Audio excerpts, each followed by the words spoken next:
Halo semua, kami dari kelompok 9, Perilaku Individu dan Proses Mental Universitas Airlangga akan menjelaskan tentang Multiple Intelligence Theory. Ini dia teman-teman dari kelompok 9 yang akan memaparkan materi tersebut. Materi pertama dengan judul An Overview of Me Theory. Pertama, definisi kecerdasan.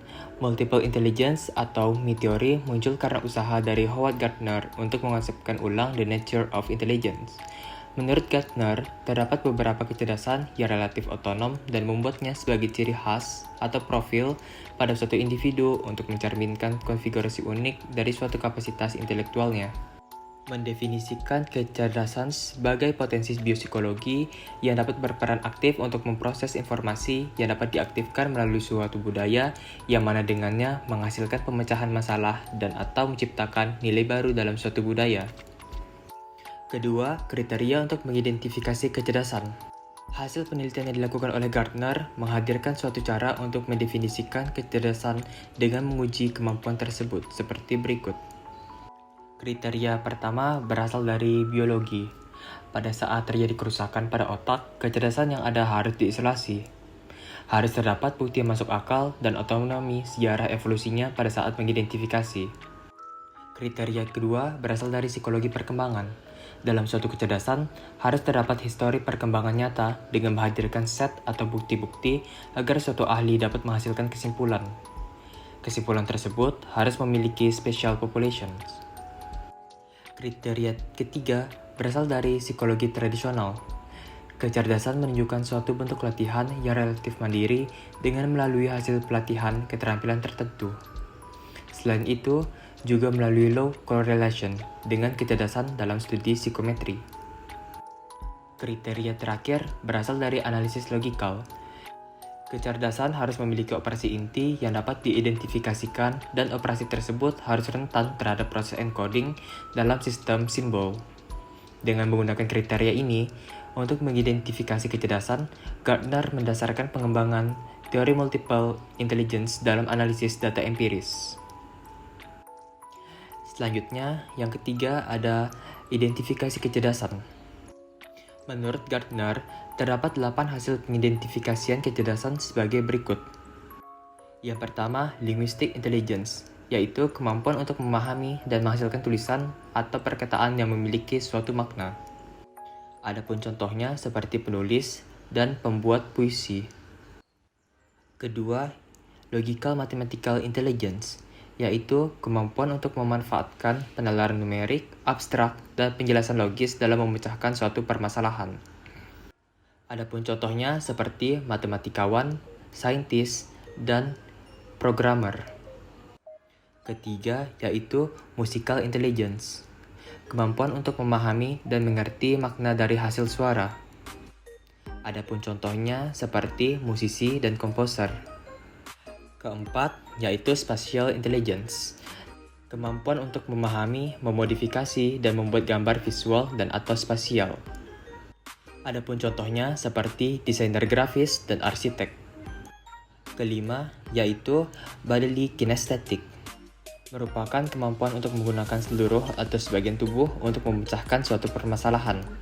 Adapun contohnya seperti penari dan atlet. Keenam, yaitu naturalistic intelligence, merupakan kemampuan untuk membedakan karakteristik penting yang ada di lingkungan alam dan atau mengidentifikasi alam secara 3 dimensi. Adapun contohnya seperti arkeologis dan botanis. Ketujuh, yaitu interpersonal intelligence, kemampuan untuk mengenali dan menghargai keyakinan dan niat orang lain. Adapun contohnya seperti guru dan pemimpin.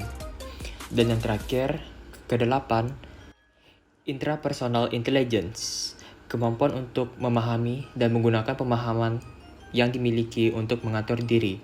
Adapun contohnya seperti kemampuan untuk mengerti diri sendiri sebagai satu kesatuan yang utuh. Bahasan terakhir yaitu karakteristik kecerdasan. Karakteristik dari kecerdasan itu sendiri adalah kecerdasan tertentu dapat digunakan di banyak bidang, seperti kecerdasan spasial dapat beroperasi dalam bidang seni visual dan navigasi. Materi kedua dengan judul Challenges to traditional conceptions of intelligence. Pertama, tantangan terhadap konsep kecerdasan tradisional dan metode penelitiannya. Teori mempertanyakan konsepsi kecerdasan sebagai entitas tunggal yang umum, stabil, dan mewakili seluruh rentang perilaku kognitif.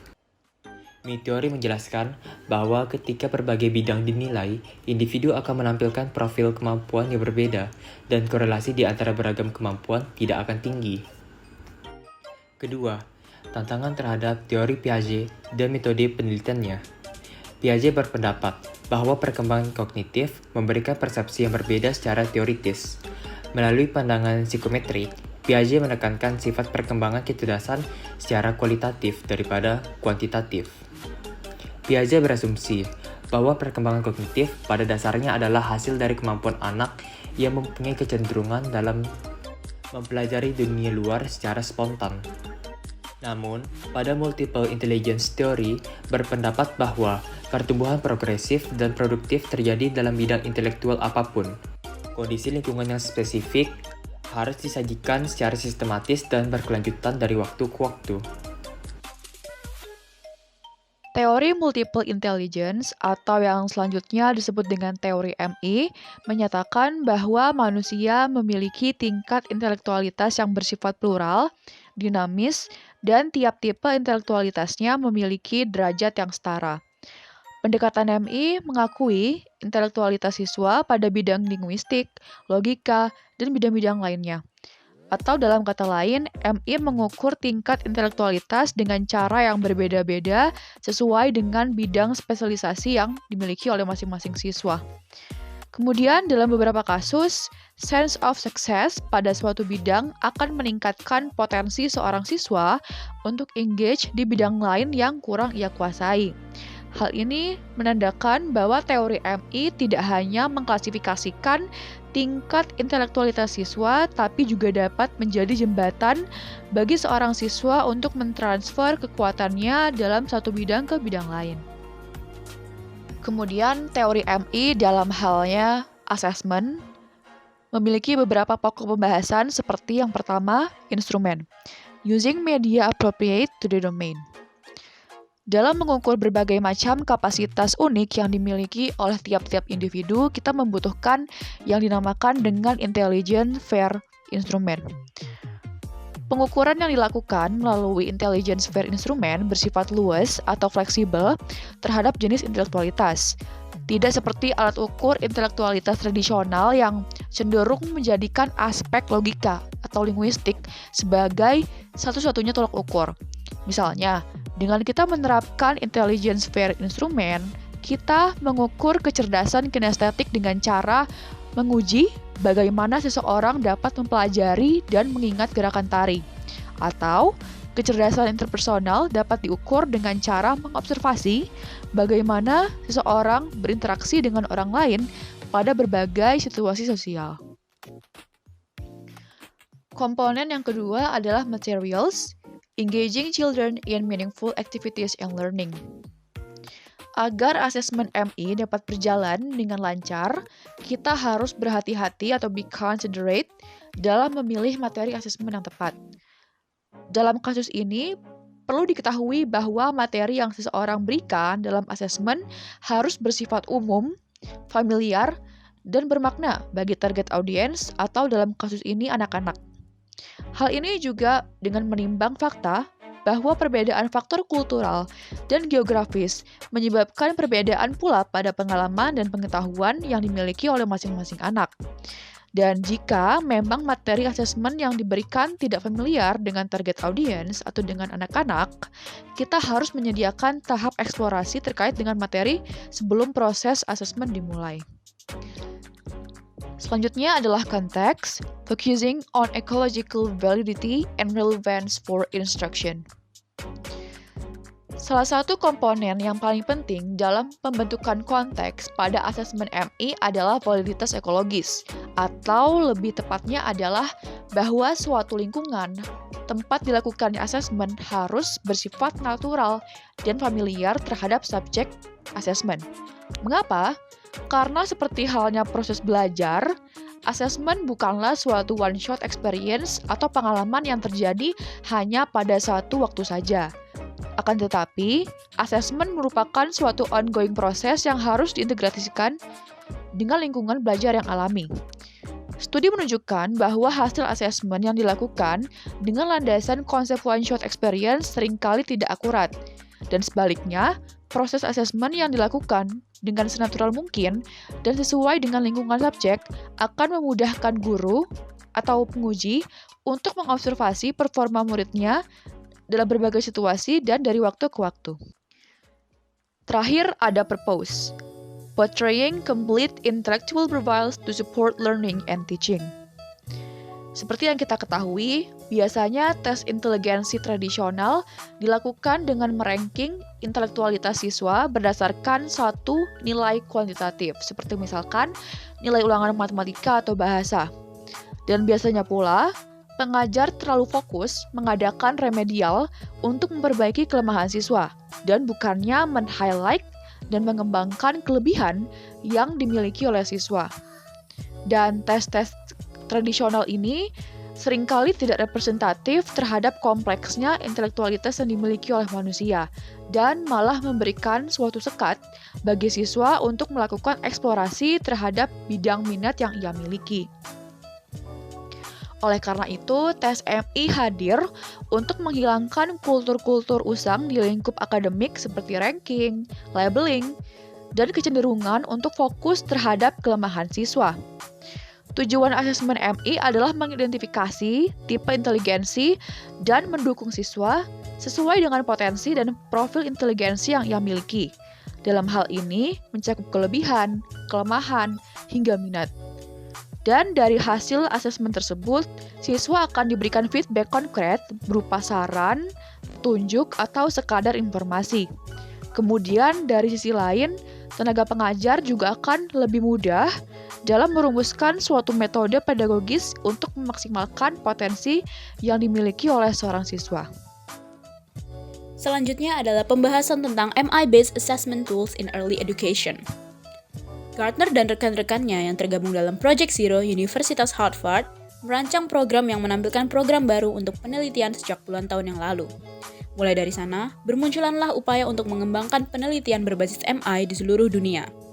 Selanjutnya akan dijelaskan mengenai dua dari upaya ini, yaitu Spectrum Assessment System dan Bridging Assessment for Teaching.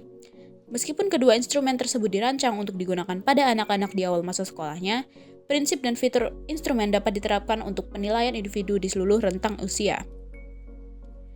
Yang pertama adalah Spectrum Assessment System yang dikembangkan oleh staf Project Spectrum di Harvard Graduate School of Education selama tahun 1980-an sampai 1990-an. Project Spectrum yang diarahkan oleh Gartner dari Harvard dan David Feldman dari Universitas Tufts adalah proyek penelitian 10 tahun yang didedikasikan untuk pengembangan pendekatan inovatif untuk penilaian dan kurikulum prasekolah dan tahun-tahun awal sekolah dasar. Cara kerja Project Spectrum didasarkan pada pandangan bahwa setiap anak menunjukkan kemampuan kognitif atau spektrum kecerdasan yang khas.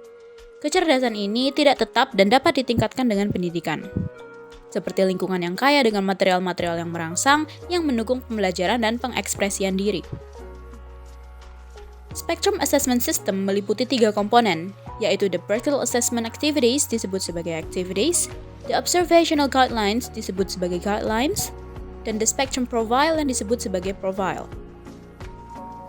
Activities mencakup 15 kegiatan dalam 7 domain pengetahuan, yaitu bahasa, matematika, musik, seni visual, pemahaman sosial, sains, dan gerakan. Meskipun kegiatan Spectrum Assessment mengukur keterampilan yang dinilai oleh orang dewasa, keterampilan ini digunakan dalam konteks yang bermakna bagi anak-anak. Misalnya, untuk menilai pemahaman sosial, anak-anak didorong untuk memanipulasi angka-angka dalam replika 3 dimensi kelas mereka yang diperkecil. Untuk menilai kemampuan matematika, anak-anak diminta untuk melacak penumpang yang naik dan turun dari bus mainan. Setiap aktivitas mengukur kemampuan tertentu, seringkali membutuhkan materi tertentu dan disertai dengan instruksi tertulis. Instruksi ini mencakup lembar skor yang mengidentifikasi dan menjelaskan berbagai tingkat kemampuan utama yang dinilai dalam aktivitas, membuat kinerja anak dapat diukur. Guidelines adalah checklist observational dalam 8 domain yang berbeda. Dalam guidelines, ranah Science Physical Assessment Activities dibagi menjadi ilmu pengetahuan alam dan ilmu mekanik. Setiap guidelines menjelaskan serangkaian key abilities dan elemen inti yang serupa dengan yang diukur dalam preschool assessment activities. Key abilities adalah kemampuan yang dibutuhkan anak-anak untuk melakukan tugas dengan sukses di setiap domain. Dengan mengarahkan pengamatan dalam hal domain, key abilities, dan elemen inti, guidelines memberikan guru sarana untuk memfokuskan, mengatur, dan merekam pengamatan mereka terhadap masing-masing anak. Activities dan guidelines dapat digunakan secara mandiri. Namun, ketika digunakan bersama-sama, mereka memberi gambaran yang lebih lengkap dan akurat tentang kemampuan anak karena keduanya menggunakan seperangkat key abilities berdomain spesifik yang serupa untuk mengukur kinerja anak, membandingkan dan mengkontraskan hasil dari kedua penilaian menjadi mudah dan bermakna. Profile adalah laporan naratif berdasarkan informasi yang diperoleh dari dua proses penilaian yang dijelaskan sebelumnya, yaitu activities dan guidelines. Menggunakan bahasa non-teknis, laporan ini berfokus pada rentang kemampuan kognitif yang diperiksa oleh instrumen spectrum assessment. Profile menggambarkan kekuatan dan kelemahan relatif setiap anak dalam hal kapasitas anak itu sendiri, dan hanya beberapa kali dibandingkan dengan anak sebayanya. Kesimpulan dari profile biasanya mencakup rekomendasi khusus kepada orang tua dan guru tentang cara-cara untuk mendukung kekuatan yang teridentifikasi dan meningkatkan area yang lemah pada anak. Nah, upaya yang kedua adalah Bridging Assessment for Teaching, yang merupakan alat penilaian diagnostik berdasarkan pengamatan guru terhadap anak-anak yang terlibat dalam kelompok kegiatan yang dikembangkan oleh McNamee, Chen, dan staf lainnya dalam Bridging Project. Bridging dirancanakan untuk membantu guru menggambarkan kekuatan intelektual dan pendekatan pembelajaran yang tepat bagi anak-anak berusia antara 3 hingga 8 tahun. Bridging berbagi fitur tertentu dengan spectrum assessment, termasuk identifikasi beragam kekuatan kognitif anak-anak, penggunaan aktivitas yang menarik, dan fokus pada observasi terpadu dan dokumentasi yang cermat. Komponen utama Bridging adalah seperangkat 19 kegiatan yang mewakili berbagai bidang kurikuler, termasuk bahasa dan literasi, matematika, sains, seni pertunjukan, dan seni visual seperti yang ditunjukkan dalam tabel berikut ini. Bahasa dan literasi, membaca buku pilihan anak dan pilihan guru, mendikte cerita, dan memerankan cerita. Seni visual, bereksperimen dengan teknik krayon, menggambar potret diri, dan membuat pola blok gambar. Matematika, membuat dan menyelesaikan pola blok, berhitung, mengurangi, membagi, dan mengira-ngira. Sains, mengenali bayangan dan cahaya, merakit tampilan alam, dan membuat model mobil. Dan yang terakhir adalah seni pertunjukan, bergerak sesuai irama, memainkan alat musik, dan bernyanyi. Sebagai instrumen penelitian, setiap kegiatan Bridging menghasilkan 2 hasil.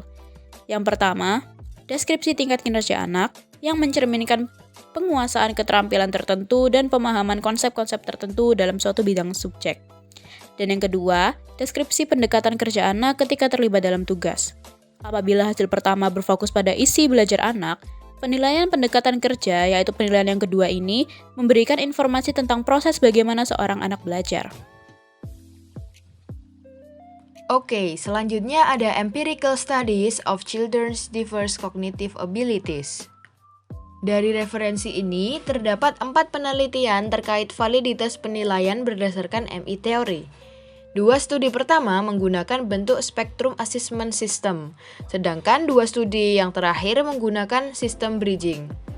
Penelitian ini diadakan pada anak-anak dari kelompok usia yang berbeda, latar belakang sosial ekonomi yang berbeda, dan berbagai faktor resiko. Alhasil, keempat penelitian tersebut berhasil memberikan hasil yang akurat, membuktikan bahwa ketika berbagai kemampuan dinilai, kita lebih cenderung menemukan profil yang berbeda daripada tingkat kemampuan umum yang seragam pada anak kecil. Lebih lagi, identifikasi kelebihan pada anak dapat digunakan untuk membantu mereka membangun keterampilan di bidang pelajaran lain, sehingga meningkatkan kemungkinan keberhasilan mereka di sekolah. Yang pertama, terdapat Assessment and Study of Preschool Children's Cognitive Abilities. Di sini terdapat Study of Adams atau Adams Study yang bertujuan untuk menguji hubungan antara keberagaman kemampuan kognitif pada anak-anak prasekolah dan menggambarkan variasi dalam tingkat kemampuan yang ditemukan dalam individu. Sampel dari penelitian Adam ini terdiri dari 42 anak usia 4 tahun yang didominasi oleh kulit putih dari kalangan menengah ke atas dengan keluarga berpenghasilan tinggi. Penilaian dalam penelitian ini diambil melalui permainan dinosaurus, mendongeng, portofolio seni, perakitan benda fungsional, musik, dan lain-lain. Namun sayangnya temuan ini bertentangan dengan laporan berulang tentang korelasi positif yang substansial antara IQ tes. Selain itu, Adam juga meneliti tingkat kinerja masing-masing individu di seluruh tugas dalam kaitannya dengan kelompok, menggunakan standar deviasi sebagai kriteria, yakni kuat, lemah, dan kinerja rata-rata yang didefinisikan sebagai skor 1 standar deviasi di atas rata-rata, 1 standar deviasi di bawah rata-rata, dan antara +1 and -1 standar deviasi masing-masing. Kesimpulannya, pada setiap tugas tunggal sejumlah individu yang mengerjakan pada tingkat yang sama, namun ketika berbagai daerah dijadikan sampel, pola kinerja masing-masing individu sangat mungkin berbeda. Yang kedua, terdapat Study of Identifying at-Risk Children's Range. Hal ini ditunjukkan pada studi oleh Chen yang dirancang untuk memeriksa dampak program intervensi berbasis Mi pada siswa yang berisiko gagal di sekolah. Penelitian ini melibatkan 85 siswa yang tinggal di Somerville, Massachusetts, berstatus sosial ekonomi rendah dengan beberapa keragaman etnis. Dari 85 siswa, 15 diantaranya dianggap risiko kegagalan sekolah berdasarkan evaluasi guru terhadap perilaku di kelas, nilai akademik siswa, dan skor pada berbagai tes prestasi. Komponen utama dalam intervensi program adalah pengenalan belajar pusat di ruang kelas. Dalam pembelajaran pusat, anak-anak menjelajahi kegiatan yang menarik dari 8 domain yang diperiksa dalam spektrum sistem penilaian. Kemudian para guru dan peneliti proyek mengamati risiko anak-anak saat mereka terlibat dalam kegiatan pusat pembelajaran tersebut. Kemudian mengidentifikasinya berdasarkan minat dan kompetensi yang ditunjukkan. Hasil dari penelitian ini menunjukkan bahwa siswa yang berisiko, meskipun mereka sering berkinerja buruk di bidang akademik, belum tentu mereka berkinerja rendah di semua bidang pembelajaran. Dari hasil tersebut dapat kita tarik kesimpulan bahwa anak-anak dengan status risiko cenderung memiliki peluang positif menjadi efektif dan produktif ketika bekerja di bidang peminatannya. Ketika anak-anak mengembangkan potensi lebih lanjut di bidang keunggulan mereka mungkin lebih merasa puas dan menghargai diri. Kemudian yang ketiga dan keempat, menggunakan System Studies of Young Children's Cognitive Profile and Working Approach. Dalam studi pertama, staf bridging mengelola semua 19 aktivitas bridging assessment dengan total 92 anak-anak di kota Chicago. Peserta kemudian mewakili populasi yang beragam dalam hal status ekonomi hingga etnis. Kemudian kinerja anak dinilai sesuai dengan level rubrik tertentu 0 sampai 10 yang dirancang untuk setiap aktivitas bridging.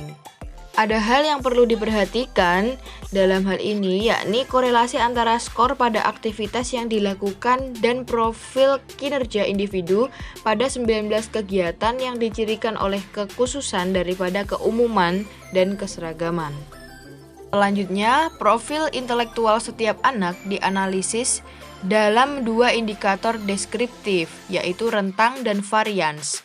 Rentang mengacu pada jarak antara skor tertinggi dan terendah subjek skor, sedangkan varians menunjukkan jarak rata-rata antara skor anak pada aktivitas individu dan nilai rata-rata anak pada semua aktivitas. Lebih besar rentang dan varians menunjukkan bahwa tingkat kinerja anak lebih bervariasi sebagai fungsi dari aktivitas. Kesimpulannya, semakin beragam populasi dan semakin luas jangkauan area yang dinilai, semakin banyak kemungkinan besar anak-anak akan menampilkan kemampuan tertentu. Dalam hal ini, keanekaragaman tampak menjadi aturan daripada pengecualian dalam ekspresi kecerdasan manusia. Kemudian ada pula studi terakhir, yakni oleh Masur yang bertujuan untuk memeriksa dimensi proses dari pembelajaran dan hubungan dengan isi sedang belajar, menunjukkan bahwa ada hubungan yang signifikan antara tingkat tugas anak-anak dan pendekatan kerja yang mereka gunakan. Materi selanjutnya yaitu tentang discussion of the empirical work and implication from MI-based assessment, yang dimana terdapat 4 poin penting pembahasan. Yang pertama, diversity and variation as the key to understanding human intelligence. Pada studi ini dijelaskan bahwa untuk memahami kecerdasan manusia, diperlukannya keanekaragaman variasi dan tidak selalu berkorelasi positif dan tinggi. Ketika individu dinilai berdasarkan skor numerik tunggal atau IQ dan kategori lain, dalam hal ini variasi kemampuan individu disembunyikan.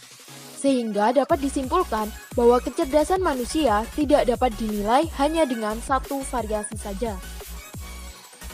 Yang kedua yaitu profile as a useful means to portray an individual intellectual abilities. Kemampuan intelektual individu bersifat spesifik. Membangun profil berbeda dengan melakukan berbagai tes yang ada. Dan di penilaian berbasis MI bukan hanya penilaian kemampuan, tetapi juga penilaian yang lebih luas dari khusus domain kemampuan. Profil berdasarkan penilaian tersebut menggambarkan kemampuan intelektual individu sehubungan dengan perbedaan, seperti yang telah diungkapkan oleh Gartner. Yang ketiga yaitu working approach as a process dimension of a child intellectual profile. Seperti yang ditunjukkan dalam penelitian Masur, variabel pendekatan kerja bervariasi menurut isi aktivitas. Dan aktivitas menyumbang kira-kira sepertiga varian dalam semua variabel pendekatan kerja secara bersama-sama. Hasil ini menyiratkan bahwa pendekatan kerja bukanlah sifat yang stabil dan mungkin tidak seragam dalam operasinya di seluruh domain. Yang terakhir yaitu activity as a feasible unit for the analysis of an individual intellectual abilities. Seperti pada gambar yang tertera, individu ditempatkan dalam konteks interaksi fisik dan sosial ketika kemampuan intelektualnya sedang diuji. Pengembangan dan pembelajaran dalam sistem aktivitas melibatkan setidaknya 3 komponen yang saling terkait dan tidak dapat dipisahkan. Yang pertama yaitu anak, yang kedua guru atau orang dewasa, dan yang terakhir adalah tugas. Dalam kerangka konseptual ini, seorang individu tidak dapat dijauhkan dari aktivitas yang dapat dianalisis kemampuan intelektualnya, seperti yang dikatakan oleh Leontief dan Rogoff. Pada akhirnya dapat kami simpulkan bahwa pada saat ini berbagai macam kritik hadir dalam menanggapi praktik pendidikan yang dianggap terlalu rigid. Asesmen intelektualitas dalam bentuk soal pilihan ganda atau uraian singkat hanya bisa merepresentasikan sedikit bagian dari luasnya intelektualitas yang dimiliki oleh manusia. Oleh karena itu, asesmen seperti itu dianggap gagal dalam memahami potensi unik yang dimiliki oleh tiap-tiap individu. Dan sebagai konsekuensi, siswa dapat merasa terkekang karena ia tidak bisa mengeksplor bidang yang ia sukai. Teori multiple intelligence menghadirkan suatu penjelasan yang lebih komprehensif dari intelektualitas manusia. Berdasarkan teori tersebut, asesmen dilakukan untuk mengumpulkan informasi yang dibutuhkan oleh seorang pengajar sehingga ia bisa mendesain lingkungan yang sesuai dan suportif terhadap perkembangan potensi yang dimiliki oleh tiap-tiap individu. Dengan begitu, para pengajar tidak hanya bisa menerapkan konsep leave no child behind, tetapi juga bisa melangkah lebih jauh dengan cara menginspirasi para siswa untuk memaksimalisasikan potensi yang mereka miliki. Terima kasih banyak telah menyimak penjelasan dari kelompok 9, dan untuk bacaan lebih lanjut telah kami cantumkan referensi pada slide. Terima kasih.